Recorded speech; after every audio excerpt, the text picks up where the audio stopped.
नमस्कार, आदाब, सत श्री अकाल, जय भीम, जोहार। मेरा नाम है नवीन कुमार।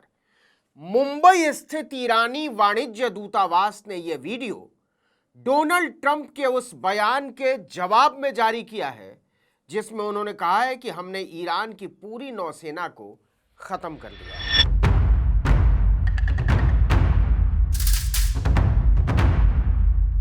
देखिए, नरेंद्र मोदी भले इजराइल और अमेरिका के आगे थर थर कांपते रहते हैं, लेकिन ईरान ने भारत में बैठकर दहाड़ लगाई है कि मेरे मुल्क को अपने हिसाब से हाँकने की औकात नहीं है ट्रंप और बेंजामिन नेतन्याहू की। वो भी कहां से? अयोध्या से। जी हां, अयोध्या से ईरान ने अमेरिका और इजराइल को सख्त संदेश भेजा है। अयोध्या में आयोजित यादे शोहदा कार्यक्रम के दौरान ईरान के सुप्रीम लीडर के प्रतिनिधि अब्दुल मजीद हकीम इलाही ने कहा कि अमेरिका का रुख शुरुआत से ही संदिग्ध रहा है। इलाही ने अमेरिका पर आरोप लगाया है कि वो बातचीत नहीं बल्कि दबाव बनाकर अपनी शर्तें थोपना चाहता है।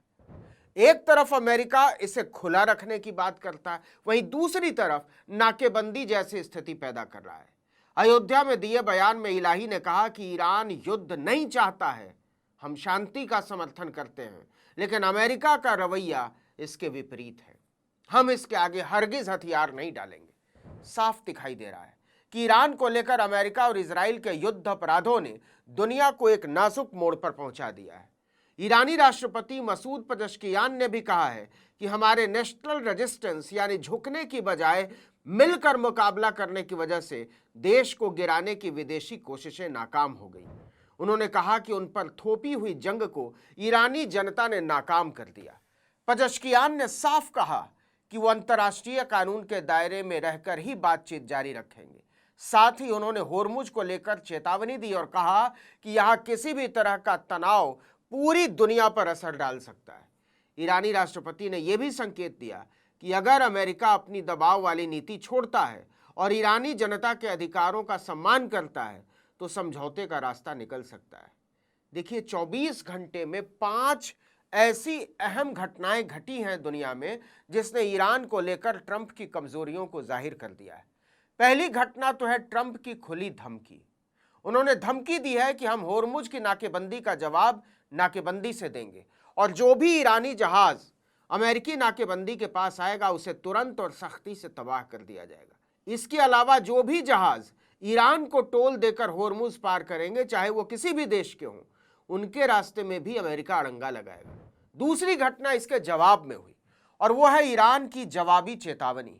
उसने चेतावनी दी कि अगर उसके बंदरगाहों पर हमला हुआ तो फारस की खाड़ी और ओमान सागर में कोई भी पोर्ट सुरक्षित नहीं रहेगा। अब अमेरिका को तय करना है कि वो किस रास्ते पर आगे बढ़ना चाहता है। तीसरा, ईरान ने कहा कि वो भारत के जहाज़ों को होर्मुज स्ट्रेट से सुरक्षित निकालने में मदद करेगा। बातचीत चल रही है। चौथी बड़ी घटना, पोप लियो ने ट्रंप के साथ बहस में पड़ने से इनकार कर दिया। उन्होंने कहा कि उनका काम राजनीति नहीं बल्कि दुनिया में शांति फैलाना है। असल में ईरान युद्ध को लेकर पोप ने बयान दिया था कि हिंसा और सैन्य कार्रवाई से समस्या का समाधान नहीं होगा। अगर संघर्ष बढ़ता है तो निर्दोष लोगों की जान जाएगी और क्षेत्र में अस्थिरता और बढ़ेगी। उन्होंने सभी पक्षों से संवाद और कूटनीति अपनाने की अपील करते हुए कहा था कि युद्ध से बचना बहुत जरूरी है। इससे तमतमाए हुए डोनाल्ड ट्रंप ने सोशल मीडिया पर पोप लियो की कड़ी आलोचना करते हुए उन्हें अपराधों को लेकर लचर और विदेश नीति में खराब बताया।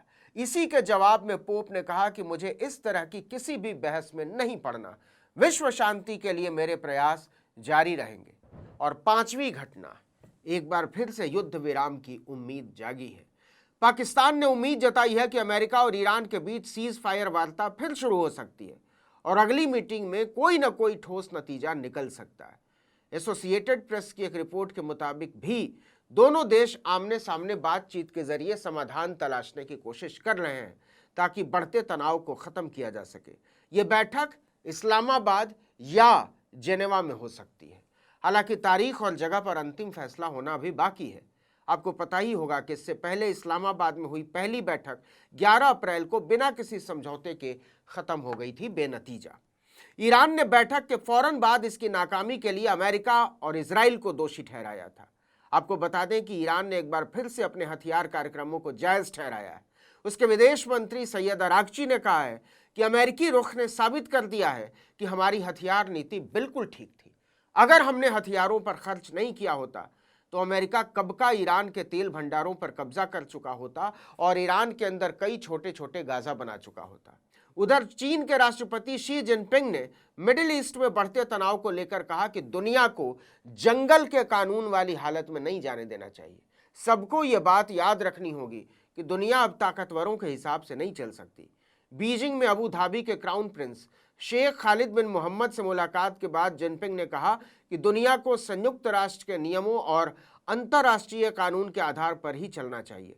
उन्होंने कहा कि नियमों को सब पर बराबर लागू किया जाना चाहिए, न कि अपनी सुविधा और ताकत के हिसाब से।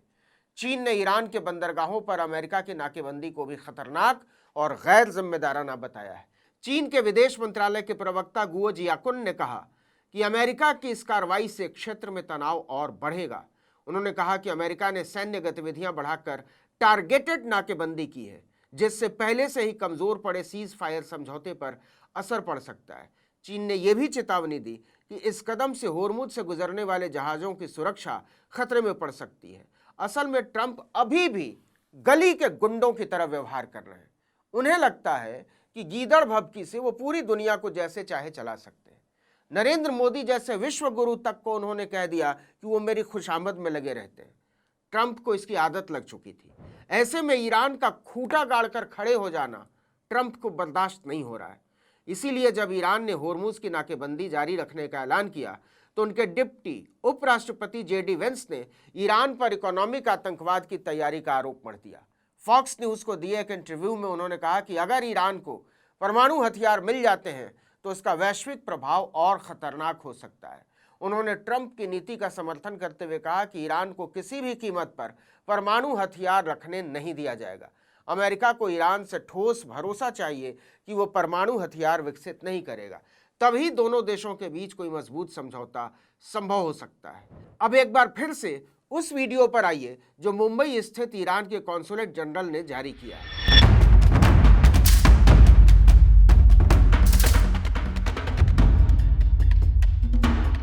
इसके साथ ईरानी कॉन्सुलेट ने लिखा है, पर्शियन गल्फ की लाल मधुमक्खियां, हाँ वो तेज मिसाइल बोट्स अब तैयार हो रही हैं। मजे की बात है कि ट्रंप लगातार ये दावा करते रहे कि ईरान की नौसेना खत्म हो चुकी है। अब उन्हें पता चलने वाला है कि मधुमक्खियों का एक झुंड कितनी तेजी से आपको बेबस कर सकता है। अभी तो सिर्फ ट्रेलर है, पिक्चर अभी बाकी है। तो कहने का मतलब ये है कि ईरान ने ट्रंप को बुरी तरह थका दिया है और वो चाहता है कि किसी भी तरह से एक समझौता हो, और ईरान ने ट्रंप की इस कमजोरी को पकड़ लिया है। इस वीडियो में इतना ही, लेकिन अगर आपने आर्टिकल 19 इंडिया को अब तक सब्सक्राइब नहीं किया है तो फौरन कर दीजिए, बेल आइकॉन दबाइए, घंटी जैसी आकृति लाइक कीजिए और कमेंट करके बताइए हमारा वीडियो आपको कैसा लगा। हमारा ट्विटर हैंडल है article19_India और मेरा ट्विटर हैंडल है नवीन जर्नलिस्ट। नमस्कार।